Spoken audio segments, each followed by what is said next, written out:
جیسے آپ نے دیش کو نیچے کیا، جیسے آپ نے ہندو مسلمان کر کے کرسی پر بیٹھے تو یہاں کی اکنامک اور جی ڈی پی گھر کر کمزور ہو گئی۔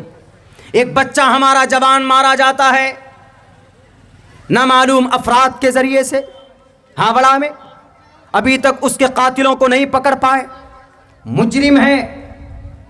مجرم ہیں ایسے لوگ۔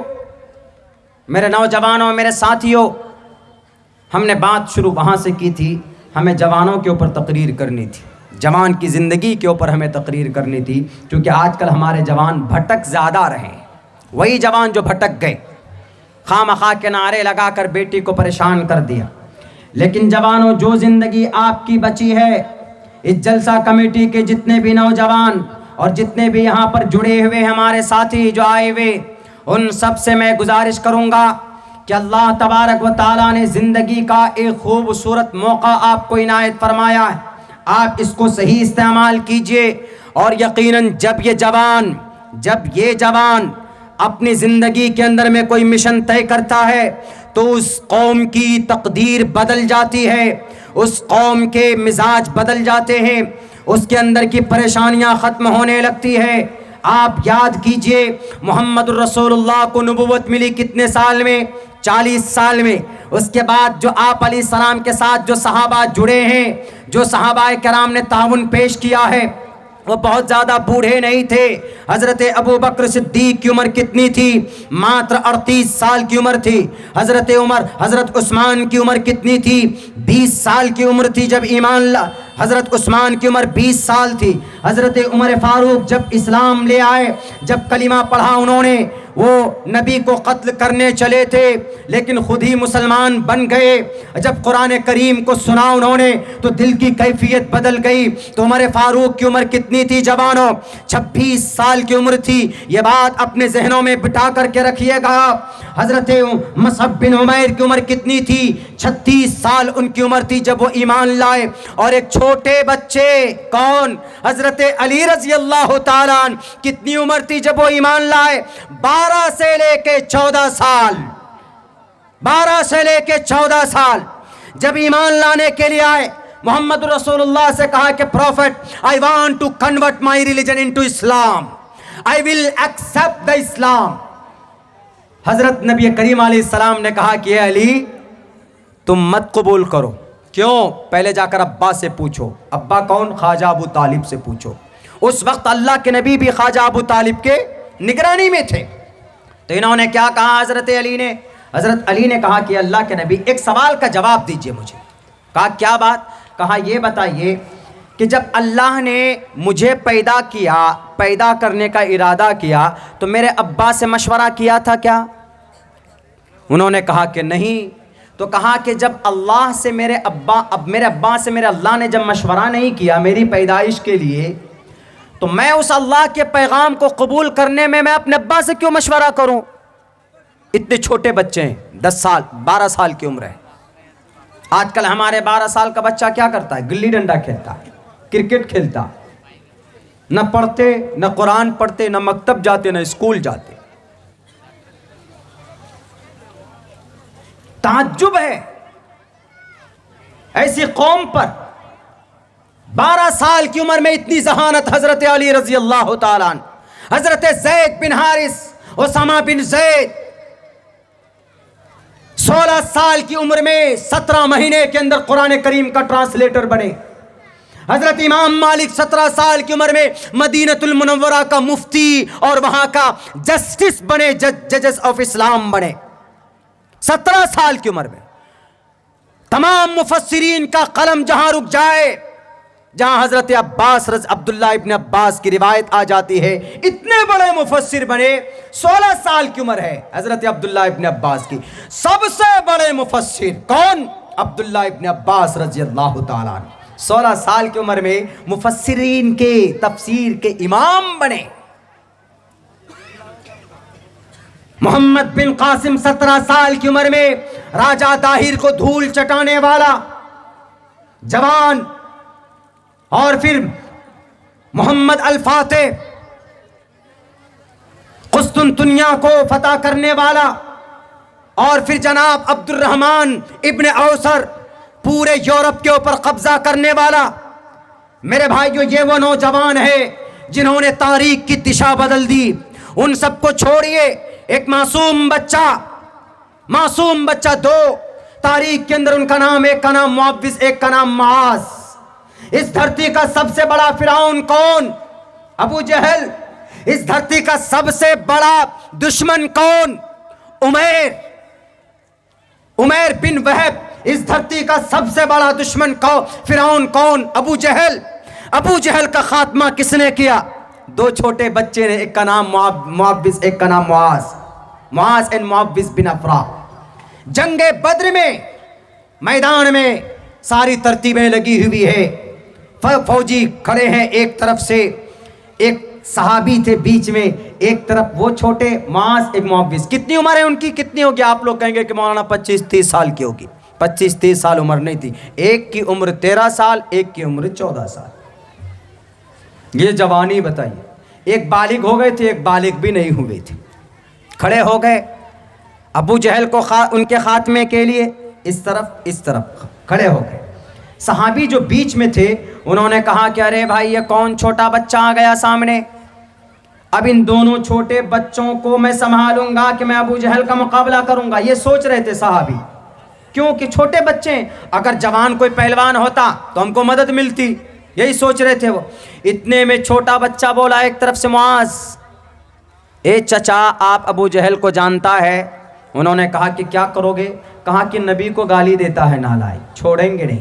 جے شری رام کا نعرہ لگاتا ہے اور مسلمانوں کو مارتا ہے, چھوڑیں گے نہیں. دوسرے نے کہا کہ اے چچا ذرا بتا سکتے ہو آپ کون سا ہے ان میں سے, ذرا بتائیے تو مجھے اس صف میں کون ہے. انہوں نے کہا کیا کرو گے؟ کہا کہ چھوڑوں گا نہیں آج. کہا بتا دیجئے پہچان کیا؟ کہا وہ جو گھوڑے پر بیٹھ کر جو ادھر سے ادھر ٹہل رہا ہے نا, جو ہاتھ میں ڈنڈی ہے, وہ جو صفائی سیدھی کر رہا وہی ہے ابو جہل. اتنا سننا تھا کہ اپنی جان کی پرواہ کیے بغیر دونوں شیر کے طرح, بھوکے شیر کے طرح لپکے اور پھر ان کے قریب گئے اور جا کر زور سے حملہ کیا. ان کے پنڈلی کاٹ دی, گھوڑے سے نیچے گرایا. اتنے بار کیے ان دونوں نوجوانوں نے. ہمارا آج کل کا جوان اگر کوئی ہے تو ہمارا آج کل کے 14 اور 13 سال کے جوان کا ناک بھی ڈھنگ سے صاف نہیں ہوتا, وہ اپنا کلمہ نہیں جانتے. نبی سے محبت تو دور کی بات ہے, نبی سے اگر محبت کرنی ہے تو بلال حبشی کے طرح کرو. اس لیے کہ بلال حبشی کو ریت پر لٹایا جاتا ہے تو اللہ احد کا نعرہ لگاتے ہیں, اور بلال حبشی اسی محبت کی وجہ سے, نبی سے اسی محبت کی وجہ سے, اسی عقیدت کی وجہ سے اللہ کے نبی نے ایک موقع پر کہا تھا کہ بلال حبشی ایسا کون سا کام کرتے ہو کہ تم چلتے ہو مکہ کی گلیوں میں تیری چلنے کی آہٹ سنائی دیتی ہے, جنت الفردوس میں ایک غلام کو مقام عطا کیا. یہ چھوٹے بچے انہوں نے جا کر وار کیا, اور دنیا کا, اسلام کا سب سے بڑا دشمن محمد الرسول اللہ کے زمانے میں ابو جہل, اس کا خاتمہ کرنا کوئی چھوٹی موٹی بات نہیں. عمر کتنی تھی؟ ایک کی 13 سال اور ایک کی 14 سال عمر تھی.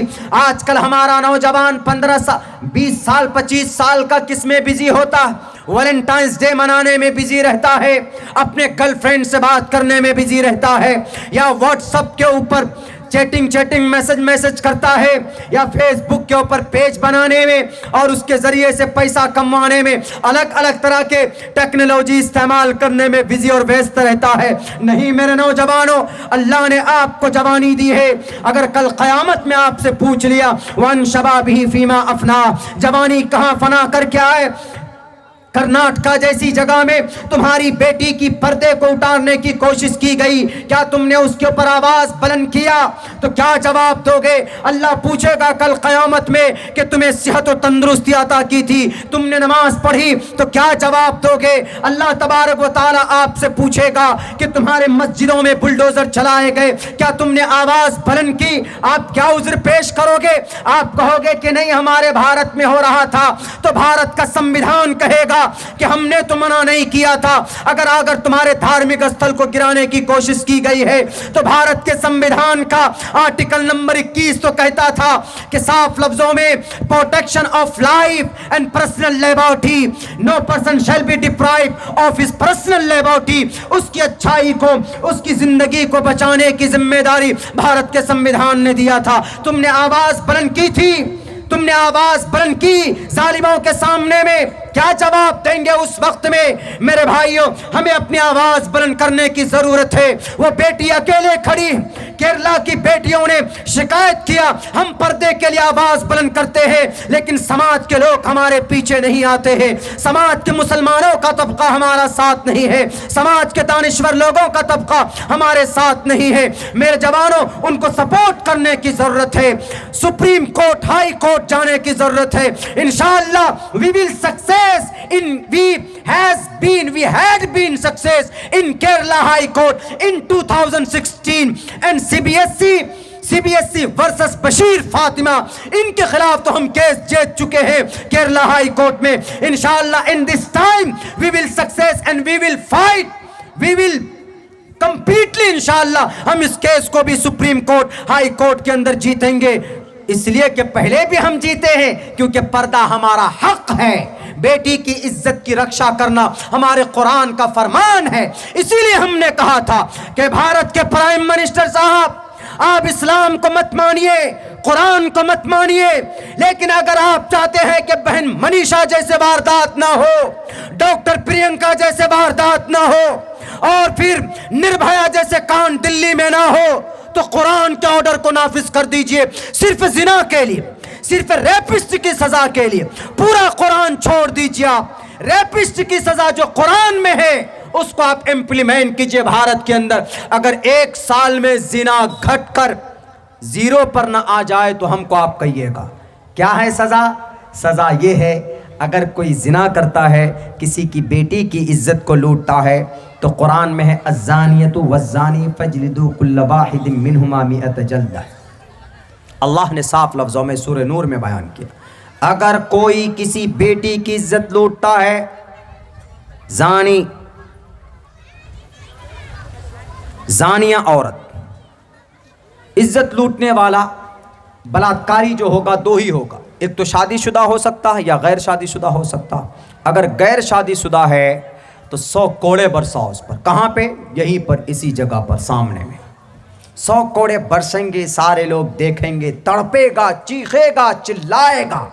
تو دوسرے جو نوجوان ہے لفنگے ٹائپ کے, جو شیطان کے دوست بنے بیٹھے ہیں آج کی تاریخ میں, جو پیتے ہیں, بیٹیوں کی عزت کے ساتھ کھلواڑ کرتے ہیں, تو وہ ڈرے گا کہ نہیں ڈرے گا؟ ایک دم ڈرے گا.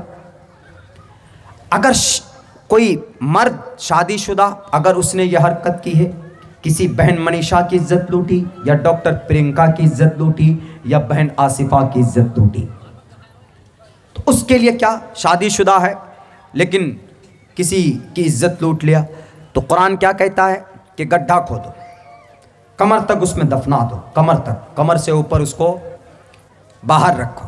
سارے گاؤں والے جتنے بھی اس کے اوپر اتنے پتھر برساؤ, اتنے پتھر برساؤ کہ وہ ہلاک ہو جائے, اس کا سر پھٹ جائے, خون نکلے, چیخے گا, چلائے گا, مر جائے گا. اگر 2 واردات ایسے ہو گئے تو کوئی کسی کی عزت لوٹے گا نہیں لوٹے گا. کتنا اچھا پیغام ہے عزت سے, زنا سے روکنے کا. آپ کہیں گے کہ مولانا بہت سے لوگ اعتراض کرتے ہیں کہ ارے یہ قرآن ہے, اس قرآن میں اتنا ظلم بھرا پڑا ہے, پتھر سے مار کر مرا رہے ہیں. ارے وہ پتھر سے مارنا زیادہ آسان, اس کو اتنا درد نہیں ہوا ہوگا جتنا درد سن 2012 میں, شاید دسمبر کے مہینے میں پوری دنیا شرم سے جھک گئی. بھارت میں جو واقعہ ہوگا, دلی کے اس بس میں 4-5 درندوں نے اس بیٹی کی عزت کو لوٹا, اور اسی پر بس نہیں کیا بلکہ اس کے پرائیویٹ پارٹ میں, اس کے مخصوص جگہ پر ہاتھ ڈال کر ان کے شرمگاہ میں اندر کے آرگنز ان کو نکال لیا, ان کو ڈیمیج کر دیا. کیا وہ زیادہ خطرناک ہے؟ ایسے لوگوں کو تو میں یہ کہتا ہوں کہ 4-5 جسم کے ٹکڑے کر دینے چاہیے. ان کے جسم کو سامنے رکھ کر اتنی دردناک موت ہونی چاہیے کہ کوئی کسی غریب بیٹی کی بس کے اندر ان کی عزت کے ساتھ کھلواڑ نہ کرے. اور پھر قرآن اس کا علاج بھی بتاتا ہے. کیا علاج؟ یہ بتاتا ہے کہ بیٹیاں اپنے سر کو ڈھانپ لو، سر کو چھپا لو، کوئی دیکھے گا نہیں تو آپ کو دیکھنے کے بعد اس کی نیت نہیں بگڑے گی. صاف بات ہے، کلیئر ہے. تب اگر کوئی کرتا ہے اس کے بعد بھی تو یہ سزا دو. میں ریکویسٹ کرتا ہوں، ہر تقریر میں کہہ چکا ہوں، kindly I request the prime minister of India, please implement the کمان فور زنا فور ریپس. دس قرآن کریم کے اس آرڈر کو نافذ کیجئے. اس آرڈر کو اگر کوئی زنا کرے گا تو اس کو کون سی سزا ملے گی؟ یہی سزا ملے گی. آپ کہیں گے کہ کیا ضرورت ہے یہ سزا دینے کی؟ تو کیا سزا دیں گے؟ نہیں تو کیا سزا دیں گے؟ کوئی سزا ہے؟ زنا سے بچنے کا کوئی راستہ؟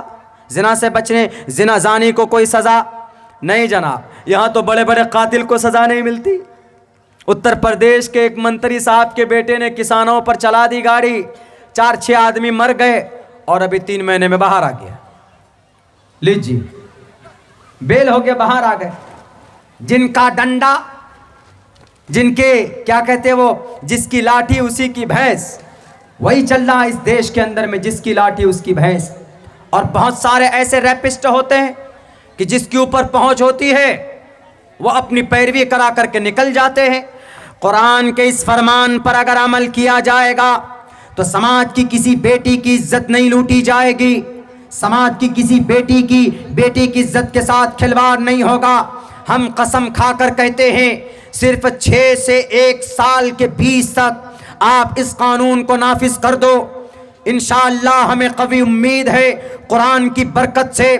جہاں پر زنا ابھی 1 منٹ میں تقریباً 42 زنا کے واردات ہمارے بھارت میں ہوتے، اگر زنا کے واردات گھٹ کر 0 پر نہ آ جائے تو آپ ہمارا نام بدل دیجئے گا. لیکن شرط یہ ہے کہ اس پر عمل کرنا ہوگا. قرآن کریم کے اس فرمان کو دل کے ساتھ، سچائی کے ساتھ اس کو امپلیمنٹ کرنے کی ضرورت ہے. کوئی چیٹنگ نہیں اور کوئی دھوکہ نہیں، ورنہ زبان سے بولو کچھ اور کہ بیٹی بچاؤ بیٹی پڑھاؤ، ہم یہ کریں گے وہ کریں گے، اور جب اندر جاتے ہیں روم میں تو وہاں کہتے ہیں کہ ارے اچھا بے وقوف بنایا لوگوں کو، یہ بھاشن دے دیا اور لوگ تو واہ واہ کرنے لگے. اب من و سلوا اترنے والا ہے، پوری زندگی ختم جو ہو جاتی ہے. نہ تو 15 لاکھ روپے آتے ہیں، نہ تو بیٹی بچاؤ کی تحریک پر عمل ہوتی ہے. 1 کروڑ 12 لاکھ بیٹیاں پچھلے 4 سال کے اندر ان کو ایبورشن کر کے مار دیا گیا ہے. کیوں نہیں آپ اس پر ایکشن لیتے جناب؟ کیوں نہیں لیتے؟ صرف زبانی بولیں گے کہ بیٹی کو بچائیے، بیٹی کا سمان کرو. میں کہوں گا اتر پردیش کے سی ایم صاحب کو، آپ سب سے پہلے نمبر پر تو شادی کرو، پہلے نمبر پر بیاہ کرو. آپ کیوں شادی آپ نے نہیں کی ہے؟ عورت کا سمان آپ نہیں جانتے. پہلے شادی کریں گے تب نہ پتہ چلے گا کہ بیٹی کی کیا اہمیت ہے، بیوی کی کیا اہمیت ہے. پہلے شادی کرنے کی ضرورت ہے. وہ شادی کرتے نہیں ہے اور بیٹی کی اہمیت کا پتہ چلتا نہیں. ایک صاحب نے شادی کی ہے تو 42 سال سے اپنے بیوی کو چھوڑ کر آئے ہوئے ہیں.